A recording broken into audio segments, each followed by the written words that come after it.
Olá, queridas irmãs, queridos irmãos. Começamos mais um programa, O Espírito da Letra, analisando a obra Ação e Reação, de autoria espiritual do Espírito André Luiz, através da gloriosa, maravilhosa, profunda, precisa mediunidade de Francisco Cândido Xavier. Eu sei que você deve estar ansioso, porque nós chegamos agora numa etapa do livro muito interessante, porque está explicando os diversos tipos de resgates que as pessoas na Terra têm que enfrentar. Como a gente piora aquilo que poderia ser mais simples, como a gente interrompe determinadas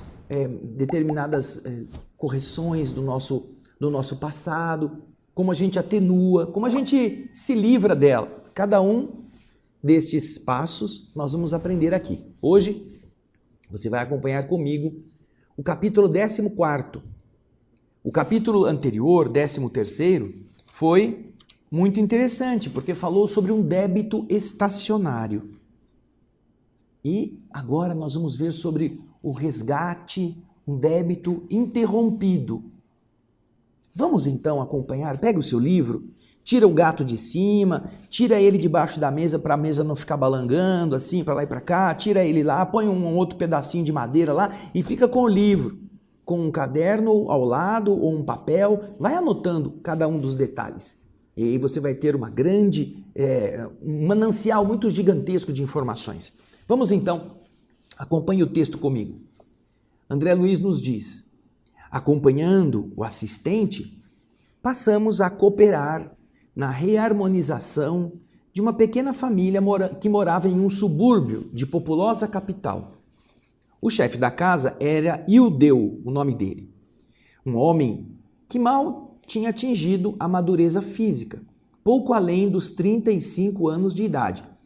Encontrara em Marcela a esposa abnegada e mãe de seus 3 filhinhos, Roberto, Sônia e Márcia. Entretanto, seduzido pelos encantos da jovem Mara, moça leviana e inconsequente, tudo fazia para que a esposa o abandonasse. Bem, já este cenário é uma coisa bastante comum. Todos nós já ouvimos histórias parecidas com estes grupos que aqui André Luiz vai começar a nos explicar. Uma família constituída e alguém tentando desarmonizar este grupo.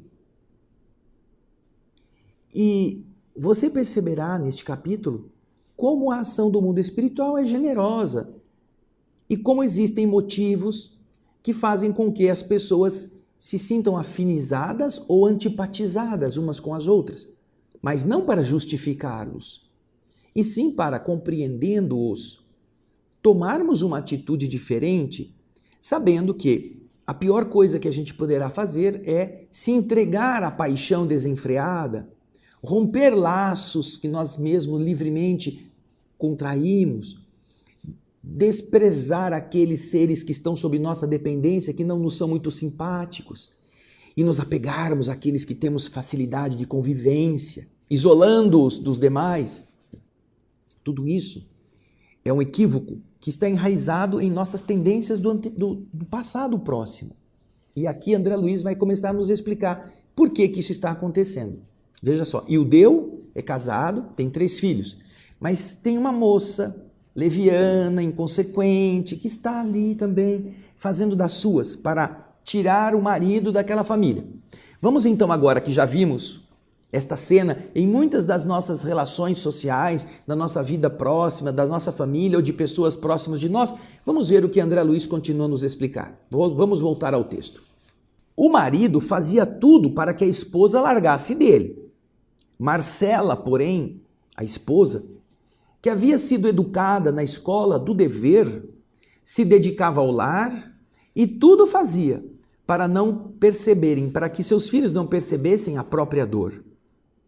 Pelos gestos rudes e pela deplorável conduta em casa do marido, ela não desconhecia que o pai havia se modificado em relação àquilo que antes ele era. E, preste atenção, recebendo cartas insultuosas, afrontosas da rival, que lhe disputava o companheiro, Marcela sabia chorar em silêncio, atirando as cartas ao fogo, para que não caíssem sob o olhar do esposo. Cada noite, diz André, nós sofríamos ao vê-la em prece ao lado das criancinhas. Roberto, o filho mais velho, com 9 anos de idade, acariciava a cabeça da sua mãezinha, adivinhando-lhe os soluços estrangulados na garganta.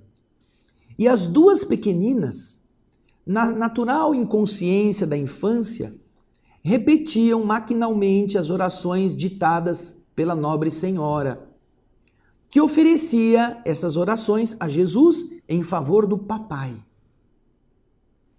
Em atormentada vigília, até noite alta, Marcela agoniava-se, observando Ildeu, estróina, desgovernado, chegando ao lar, exalando licores alcoólicos e exibindo os sinais das aventuras inconfessáveis nas mãos de outra mulher. Se ela falasse alguma coisa, lembrando alguma necessidade dos meninos, Ildeu respondia irritado: vida infame, sempre você a me recriminar, a me aborrecer, a me perseguir com as suas censuras e seus petitórios. Se quiser dinheiro, vai trabalhar. Se eu soubesse que o casamento seria isso, teria preferido estourar os miolos a ter que assinar um contrato que me escraviza a existência inteira. E gritando, impaciente, desequilibrado, ele, Ildeu, mostrava a mim, André Luiz, a Hilário e a Silas, a tela mental, as imagens das suas recordações, nas quais Mara, a jovem sedutora, lhe aparecia à mente como sendo a mulher ideal. Comparava a Mara com a apagada figura da esposa, que as dificuldades materiais haviam entristecido, acabrunhado, e governado pela imagem da outra, da amante, entregava-se a chocantes excitações, desejando fugir de casa. Marcela, em lágrimas, suplicava a Ildeu tolerância e serenidade, dizendo que ela não desprezava o serviço, ela gastava o tempo de que dispunha na cooperação mal remunerada em favor de uma lavanderia modesta. Ela trabalhava lavando roupa para uma lavanderia próxima e, obviamente, ela era paga por roupas lavadas. Contudo, os afazeres domésticos, cuidar de 3 crianças, não permitiam que ela fizesse mais para ganhar mais. E o marido, que a cólera havia transformado, gritava: hipócrita, mentirosa, e eu? Que você pretende de mim? Posso, por acaso, fazer mais? Sou um homem dependurado em lojas e armazéns. Estou devendo para todo mundo por sua causa, simplesmente em razão do seu desperdício. Não sei até quando poderei aturá-la. Não será mais aconselhável que você volte à terra que teve a infelicidade de te ver nascer, mulher? Seus pais estão ainda vivos lá. A pobre criatura, em lágrimas, ficava muda. Mas, sendo a voz dele gritante, alta, quase sempre o filho mais velho, o pequeno Roberto, acordava e vinha correndo em socorro da mãezinha, abraçando-a, sonolento. Ildeu então avançava sobre o pequeno, aquele que veio intervir, e lhe dava bofetões, sopapos, gritando com uma irreprimível revolta: saia daqui, saia daqui! E como se o garoto não fosse filho dele, mas sim um adversário que ele odiasse, acrescentava, fechando os punhos: tenho vontade de te matar, moleque, tenho vontade de matá-lo. Todas as noites essa palhaçada, essa pantomima, este teatro, bandido, palhaço. E o menino, agarrado ao colo da mãe, sofria pancadas até se recolher de novo ao leito, chorando, obviamente. Agora, se as duas filhinhas choramingassem, eis que o pai, se desfazia em ternura, ainda mesmo quando ele estivesse plenamente embriagado, dizendo bondoso: ai, minhas filhas, minhas pobres filhinhas, que será de vocês no futuro? É por causa de vocês que eu ainda me encontro aqui, tolerando a cruz desta casa. E não raro, o próprio pai ia com elas até o berço para reacomodá-las. Vejam então, e aqui é importante a gente fazer um pequeno intervalo, vejam a diferença no tratamento. Com a esposa, você imagina que ele estava assim porque tinha uma outra opção, mais bonita, mais jovem, mais sedutora, mais interessante. Mas com os filhos, todos eram filhos dele. O mais velho, o rapaz, era seu inimigo. Ele o tratava como inimigo. O menino procurava defender a mãe. Era o único que já tinha condições de compreender a dor do coração da mãe. As meninas, as duas menores, não percebiam ainda. Mas o pai caía de amor por elas e odiava o mais velho. Tinha vontade de matar. Imagina um pai falando que tinha vontade de matar o menino. Naturalmente, isto é alguma coisa que está vindo lá de dentro. Alguma coisa que, seja para matar um filho, seja para amar demais duas filhas, tem motivos. Então você vai perceber, mesmo na sua família, na nossa vida pessoal, que existem estas afinidades e estas antipatias. E que elas não são fruto do acaso. Nós vamos encontrar motivos para que isso seja assim. Agora, vamos voltar ao texto. Silas e nós, André Luiz se refere a ele e ao Hilário, nós entrávamos em ação, buscando beneficiar Marcela e os seus filhinhos. Deste atormentado lar, ameaçado de completa destruição, nós saíamos e íamos a outros setores de serviço, já que o assistente não podia nos dar mais esclarecimentos mais profundos. Nós íamos com ele, ele tinha muita coisa para fazer. Porém, quase que diariamente, à noite, nós voltávamos ali e aplicávamos alguns minutos em tarefas que nos falavam a esses recantos, aos refolhos do coração. Eles voltavam lá todas as noites para ajudar aquele grupo. Porém, apesar de nosso esforço, o chefe da família, o Ildeu, mostrava-se cada dia mais indiferente e distante. Enfadado, aborrecido e irritadiço, não concedia à sua mulher Marcela nem mesmo a gentileza de uma leve saudação, de um leve cumprimento. Fascinado pela outra, Ildeu passara a odiar a sua mulher. Pretendia desobrigar-se do compromisso assumido e trilhar outro caminho nas mãos de Mara.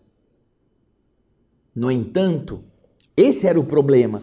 Como fazer isso em relação ao amor que ele tinha pelas pequeninas? Como ir embora? Como fazer a sua vontade e deixar as pequenas sem a sua companhia? E ele pensava consigo mesmo, o próprio marido, sinceramente não amava a Roberto, o filho cujo olhar o acusava sem palavras. E, obviamente, lhe lançava em rosto o censurável procedimento. Ele não gostava do filho mais velho, mas adorava Sônia e Márcia com desvelada ternura, com uma coisa que não dava para esconder, com uma coisa evidente. Como afastar-se delas no desquite provável? Como? Se eu me desquitar, a minha mulher vai ficar com as crianças. Por certo, Marcela, a sua companheira, teria direitos perante a lei, como mãe. Como uma mulher de nobre conduta, Marcela contaria com o favor da justiça, que lhe concederia a guarda das meninas. E ele ficaria sem poder estar com elas a hora que ele quisesse. Então ele pensava. Mas ainda assim, ele não renunciava ao carinho de Mara, a amante, cuja dominação lhe empolgava o sentimento enfermiço. Fosse onde fosse, Ildeu registrava a sua influência sutil, a tirar-lhe a fibra, a enfraquecer-lhe o caráter, a dobrar-lhe a cerviz de homem, que até encontrá-la havia sido honrado e feliz. Até encontrar a Mara, ele nunca havia sido um homem desonrado, nunca havia sido um homem triste. Mas quando o encontrou e se deixou levar, aí sim, aí ele passou a ter comportamentos que não eram os corretos. Algumas vezes, diz André Luiz, ele tentava afastar-se desse jugo, deste domínio, mas em vão. Marcela, a esposa, apresentava o semblante da disciplina que lhe competia observar e da obrigação que a ele, marido, também cabia cumprir. Quando Mara, de olhos em fogo, lhe acenava a liberdade e ao prazer. Essa é a diferença. Disciplina, ordem, correção, que a esposa mostrava e que ele, como marido, deveria também obedecer, eram muito diferentes, não é? Daquele olho brilhante, falando da liberdade ou da libertinagem, do prazer. Mara era a tentação que ele havia cedido, a qual ele havia cedido. Você está vendo que também isto tem uma causa. Aparentemente você vai dizer assim, o cara é sem vergonha. Mas você já está vendo que a sem vergonhice assim chamada está lastreada em um ponto de fragilidade emocional, de fragilidade íntima. Existem motivos para ele não gostar do Roberto. Existem motivos para ele se apegar às duas meninas, filhinhas mais novas. Existe motivo do Roberto estar ligado a Marcela, sua mãe, e das duas pequenas estarem ligadas a Ildeu, o pai. E então, com todos estes cenários conjugados, você perceberá que todos nós somos um mundo com inclinações, com vícios, com virtudes, com quedas, chamamos disso de vincos. Sabe quando você pega uma folha de papel e você dobra? Você dobra a folha e faz um vinco. Aquele vinco vai permanecer mesmo depois que você esticar novamente a folha. E se você pegar aquela folha de papel e passá-la a ferro quente, o vinco ainda vai estar lá. E quando você pegar a folha sem nada que impeça e você ameaçar dobrá-la, ela vai dobrar exatamente no vinco que já existe. O vinco é uma marca que mostra uma tendência, seja da folha de papel, seja de nossas inclinações. Naturalmente que diferente da folha de papel, nós podemos combater os vincos que já fizemos, mas isso exigirá vontade firme, exigirá uma postura mais determinada. No caso do Ildeu, provavelmente ele já teve vincos na área da sexualidade, na área da fragilidade emocional. E agora ele está sendo posto à prova. Provavelmente as duas meninas tinham ligações amorosas com ele em uma outra vida, só que agora são filhas dele. Ele tem agora um outro tipo de amor pelas crianças. Então ele estaria trabalhando o vinco da paixão desenfreada, da sexualidade desajustada, tendo que canalizá-la agora na condição de pai, um bom exemplo, protetor, amigo, orientador. Já o outro, o rapaz, talvez tivesse ligação com a mãe, Por isso, uma afinidade maior, tentando protegê-la. Mas não necessariamente uma ligação sexual, mas uma ligação afetiva. Inclusive, as próprias meninas podiam ter uma ligação afetiva não sexual com o pai. Então você vê que há um entremeado que explica este comportamento de uma forma diferente daquela em que você pode pensar, é um sem vergonha, um salafrário, um cachorro, um vagabundo. Ou a outra é uma irresponsável, é uma oportunista, uma bandida. Essas são qualificadoras ou desqualificadoras que comumente as pessoas utilizam. E, naturalmente, não é um comportamento correto, nem por parte dele, nem por parte dela. Quando entendemos a causa que está por debaixo, não quer dizer que se concorde com isto. Não quer dizer que o que estão fazendo está certo, porque no passado foram amantes, agora podem ser amantes de novo. Não. Mas estamos dizendo, os espíritos nos mostram, que estas inclinações estão na alma. E ao invés de uma simples maneira superficial de julgamento, de condenação, a melhor forma de auxiliar é essa que nós estamos vendo Marcela fazendo. Está orando pelo marido, está evitando que ele fique sabendo das cartas anônimas que a outra... Anônimas não, as cartas declaradas que a outra está mandando, certamente para minar a relação afetiva da esposa com o marido. Está fazendo as confissões de adultério que está tendo com o marido, e a esposa está aprendendo a renunciar, a ter uma conduta correta, a preservar o lar. Mas o marido está insatisfeito porque ele está querendo se livrar. Só que ele tem o problema, que nós já vimos aqui. Ele ama as duas meninas, mas se ele pedir o desquite, o que acontece é que a mãe vai ficar com as crianças. E ele não vai poder ficar vendo as crianças, as meninas. Ele vai ter que ficar só com a Mara. Será que isso vai ser suficiente? Já que ele devota um carinho muito grande pelas duas meninas, pelas suas filhas, ele tem que pensar numa solução.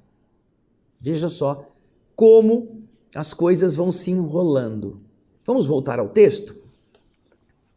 Foi desta forma que surgiu no cérebro doentio do marido uma ideia sinistra: assassinar a esposa, escondendo o próprio crime, para que a morte dela, aos olhos do mundo, passasse como sendo um autêntico suicídio. Oh, que solução primorosa! Faz de conta que ela se matou. Ela não aguentou as pressões da miséria, das dificuldades materiais, do desconforto. E ela morreu. Ela tirou a própria vida. Ele então estava planejando. Eu mato ela, mato a minha mulher. E a gente cria uma cena em que aparece que ela se matou. Isso fica perfeito. Vamos fazer um parêntese aqui, eu vou contar uma história. Em uma palestra, o Divaldo Franco relata, e eu assisti fisicamente presente a esta palestra, que uma vez um amigo procurou por ele como um homem mais maduro, um espírita que tinha contato com o mundo espiritual, para confessar-se. E o amigo disse: Divaldo, você sabe, eu sou espírita, você é espírita, você me conhece? Sim, conheço, filho, conheço sim, você é muito, muito feliz. Sim, eu sou. Mas acontece uma coisa, você sabe que eu tenho minha esposa, que eu amo muito a minha esposa. Eu tenho nossos filhos, tenho uma família linda. Sim, eu conheço também sua família. Pois então, Divaldo, acontece o seguinte, acontece que eu me apaixonei por uma outra pessoa. Uma outra mulher, muito mais afinizada comigo, que tem muito mais, um modo de ser muito mais completante ao meu caráter, a gente se dá tão bem. E o Divaldo ouvindo, e ele disse: só, Divaldo, que eu não consigo viver sem essa mulher, mas eu também não consigo viver sem a minha mulher, sem a minha família. Porque o Divaldo o havia aconselhado. Então você se separa da sua esposa e vai viver com essa mulher. Não, mas é que eu não consigo viver sem a minha esposa, sem minha família. Então você deixa a mulher e fica com a sua família. Não, mas é que é uma paixão. Divaldo, você nunca sentiu isso, por isso você não entende. Aí o rapaz diz, sabe, Divaldo, eu vim aqui pedir uma coisa a você. Você conhece o Dr. Bezerra, não é? O Divaldo, conheço. Já começou a imaginar o que o cara ia pedir. Você sabe que o Dr. Bezerra, ele tem autoridade para fazer a desencarnação das pessoas, não é? Ele tem o poder, ele é médico e ele pode produzir a desencarnação. O Divaldo, sim. E então o quê? Então, Divaldo, eu queria que você pedisse ao Dr. Bezerra para ele desencarnar a minha esposa. Aí ela morre. Eu me uno com a outra e na primeira gravidez da outra a gente recebe a minha esposa como nossa filha. E com isso eu resolvo.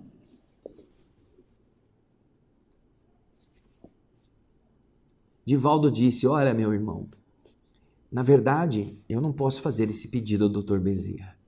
Você tem que administrar isto. Você tem que resolver o problema que você criou, não foi o Dr. Bezerra. E então terminaram a conversa. Passados alguns dias, Dr. Bezerra aparece para Divaldo. E Dr. Bezerra toca no assunto. Com relação àquele seu amigo, e o Divaldo já fala, eu não pedi nada para o senhor. Não, eu sei que você não pediu. Mas com relação ao seu amigo, diz o seguinte, diz para ele que como o problema é ele, pergunta se ele autoriza que eu desencarne ele, ao invés de desencarnar a mulher dele. Eu desencarno o cara e resolve o problema.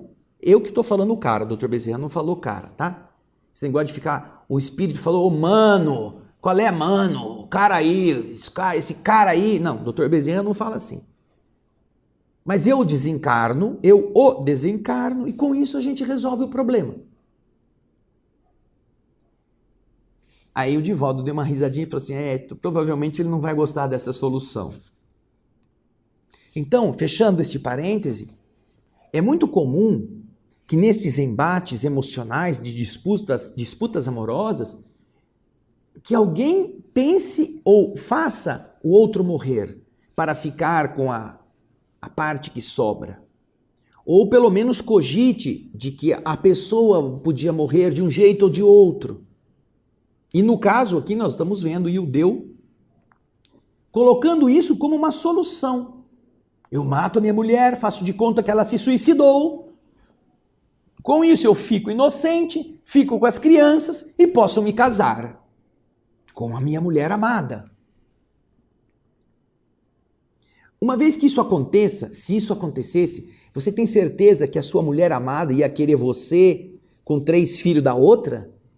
Que ela ia se tornar a mãe de filhos alheios? Que ela ia ter carinho por aqueles que vão sempre fazê-la se lembrar da sua competidora do outro lado da vida? Você acha que a amante vai querer um compromisso de uma esposa, cuidando de lavar a roupa de criança, de dar de comer para bebê, de limpar a sujeira deles, de educá-los? Você acha? A amante gosta de ser amante. Gosta do prazer fácil e às vezes do dinheiro que isso garante a ela um status, mas mais do que isso, geralmente ela não quer. Isso é o que a experiência nos mostra. Mas a ilusão mental e a ação vibratória de entidades negativas a esse respeito tiram a lógica do raciocínio do próprio Ildeu. Vamos voltar ao texto para ver o que André Luiz continua a nos contar. Então, como ele queria que a morte da esposa parecesse autêntico suicídio, para isso ele ia mudar o roteiro doméstico. Ele iria mudar a maneira dessa incompreensão sistemática. Ele ia passar agora a não ser mais tão... Ele queria ser grosso para encher a paciência da mulher, para a mulher falar, não aguento mais você, eu vou embora daqui. Não é? É a tática. A tática do burro chucro que escoiceia. De tanto escoicear, por isso então o cara não põe mais ele para o serviço de carregar peso. Só que ele falou, não, se ela tem que morrer e parecer que ela se matou, eu não posso ser tão agressivo, porque não vai colar bem essa história, não é mesmo? Então, eu vou mudar a estratégia. Ao invés de fazer aquele negócio de ser incompreensivo, de ser grosso, de ser sistematicamente ríspido, é o que André Luiz está falando agora no texto. Vamos voltar lá. Eu daria uma trégua à irritação que dominava Eudeu e fingiria ternura para ganhar confiança. E depois de alguns dias, quando Marcela dormisse despreocupada, eu daria um tiro no coração, despistando a própria polícia. Daria um tiro no coração dela, né? Diz o Eudeu. Não é no meu, é no dela. Nós, diz André, Hilário, Silas e André Luiz, acompanhamos a evolução do desvairado plano. Porque é sempre fácil penetrar o domínio das formas de pensamento que a pessoa está emitindo em volta dela, vagarosamente construídas pelas criaturas que as edificam, apaixonadas e persistentes em torno dos seus próprios passos. Por onde andava o Deus estava lá, o revólver, ela dormindo, o carinho e o tiro no coração da esposa. Aí André continua dizendo, na aparente calmaria que sustentava, naquela aparente tranquilidade, Eudeu, embora sorrisse, para os nossos olhos mostrava o inconfessável projeto, armando mentalmente o quadro criminoso detalhe por detalhe. Então veja só, ele já estava anunciando na sua mente o que ele ia fazer, e os espíritos já estavam sabendo, já estavam todos eles observando quais serão os passos. Então agora André está explicando, olha, para defender Marcela, porém, cuja existência era amparada pela mansão Paz que nós representávamos, o assistente Silas reforçou na casa o serviço de vigilância dos espíritos, dos bons espíritos. 2 companheiros nossos, zelosos e abnegados, alternativamente ali passaram a velar dia e noite, de modo a impedir o pavoroso delito. Porém, certa vez, nós estávamos em ação, em atividade de assistência ao pé de alguns doentes, quando um destes irmãos em serviço veio até nós, comunicando inquieto que os acontecimentos tinham se acelerado. Porque vejam só, na primeira parte do plano do Eudeu, era ele ter que parecer bonzinho, ter se arrependido, ter parecido um bom moço, fazer carinho na esposa, ter paciência com o Roberto, o menino, com as meninas, parecia que tudo tinha voltado ao normal. Essa era a primeira etapa do plano. E ele achava que em algumas semanas as coisas podiam voltar àquilo que era antes, para ele ter a confiança de estar de novo livre para matar a esposa. Então, agora parece que ao invés de ele esperar, 3 meses, 2 meses, a coisa já tinha andado depressa. Então o espírito que estava tomando conta ali daquela casa corre até Silas e disse, olha, vai acontecer alguma coisa grave agora. Então, André Luiz continua contando.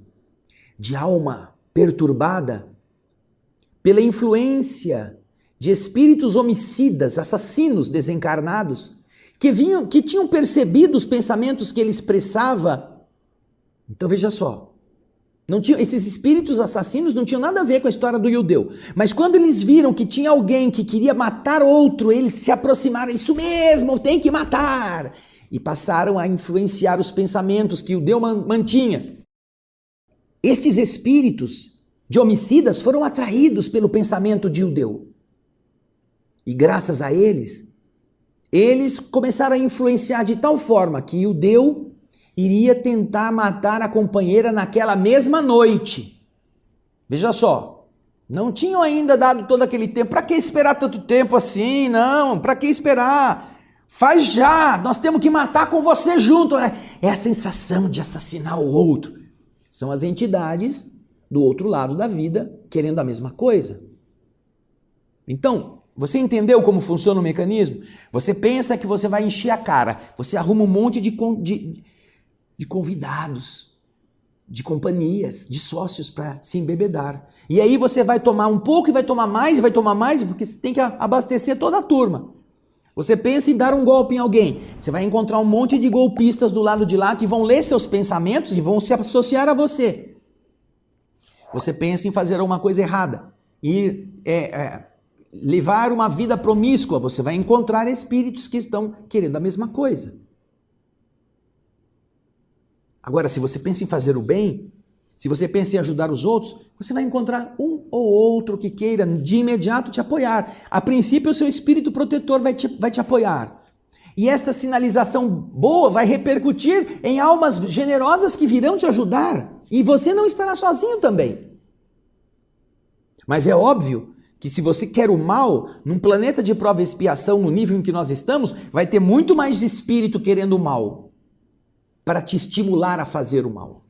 Então, se naquela mesma noite a coisa ia acontecer, Silas não vacilou, diz André Luiz. Fomos de imediato até a casa singela em que se reunia a equipe doméstica atormentada. Dispondo da extensa autoridade de que se achava investido, o nosso orientador, empregando a ajuda de entidades amigas que estavam em rotina de trabalho nas vizinhanças, inicialmente baniu os alcoólatras e delinquentes desencarnados que ali se encontravam.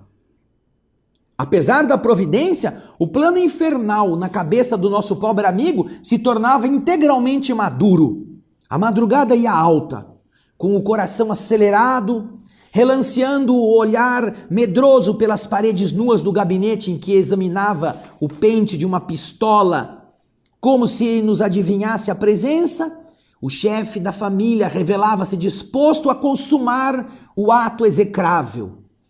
Revestindo-lhe todo o cérebro, surgia a cena do assassinato, calculadamente prevista, movimentando-se em surpreendente sucessão de imagens. Primeiro estava na mente dele.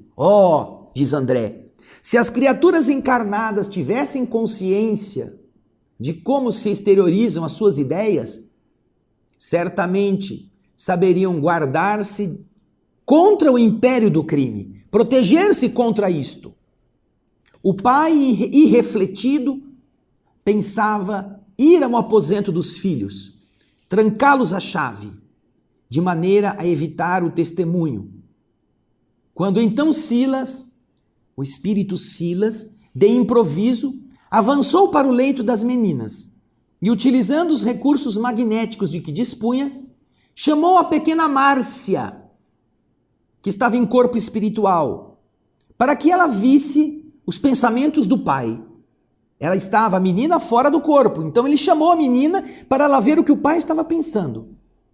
A criança em espírito, observando aquele quadro terrível, experimentou tremendo choque e retornou de imediato ao veículo físico, gritando desvairada, como quem se esquivasse ao domínio de um asfixiante pesadelo. Começou a gritar a Márcia: papai, paizinho, não mate, não mate!